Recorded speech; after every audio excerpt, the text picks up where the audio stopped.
ஒரு எக்கு தன்மையோடு உறுதியாக இந்த கட்சி இருக்கிறது. யாராலையும் இத தடுக்க முடியாது. ஸ்டாலினோட திறமையான தலைமையில் கீழ இது செயல்பட்டுட்டு இருக்குன்னு ஏதாவது ஒரு கைடன்ஸ் குடுத்துட்டா கட்சிக்காரனுக்கு தெரியும். அப்போ பொய் பாதுன்ட்டு ஏதாவது பேசுவான். கம்முன்னு இருந்தீங்கன்னா, இப்ப நான் இங்க இந்த ஏரியாவோட வட்ட செயலாளர்னு வச்சுக்க. நான் என்ன பேசுவேன்? நீ என்கிட்ட வந்து கேட்கிற, என்னப்பா உங்க கட்சி போதை மருந்து கடத்தான்னா என்ன பதில் சொல்லுவேன்? அது என்ன சொல்றாங்க தெரியுமா? வாங்கிறோம், அவன் வாங்கியிருக்கான், இவன் வாங்கிக்கிறான், இவங்களும் 4 பேர சொல்றாங்க. இந்த சிற்றரசு மேல தான் எனக்கு சந்தேகமா இருக்கு. வந்தோடனே யாருக்குமே கொடுக்கலப்பா. மாவட்ட செயலாளர் பதவி வந்தோடனே யாருக்குமே கொடுக்கலப்பா. அந்த ஆளு கொடுத்தாங்கப்பா. அப்பவே எனக்கு டவுட்.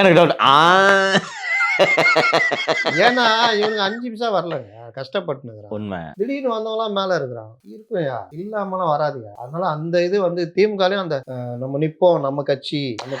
நோ இது கமர்ஷியல் என்டிட்டி ஆயிடுச்சுங்க. நீங்க சொல்றது இப்ப நமக்கு அந்த காலத்துல இல்லையா? கம்யூனிஸ்ட் கட்சி இருக்கும்போது நமக்கு இல்லையா? ஒரு 500 ரூபா கொடுத்தா ஒரு 100 பேர் 500 ரூபா 100 பேர் கொடுத்து கூட்டு வந்து கோஷம் கொடுக்க சொன்னா கொடுப்பாங்க. அது வேற விஷயம். ஆனா உள்ளார்ந்த ரீதியாக வாங்கியிருப்பான்.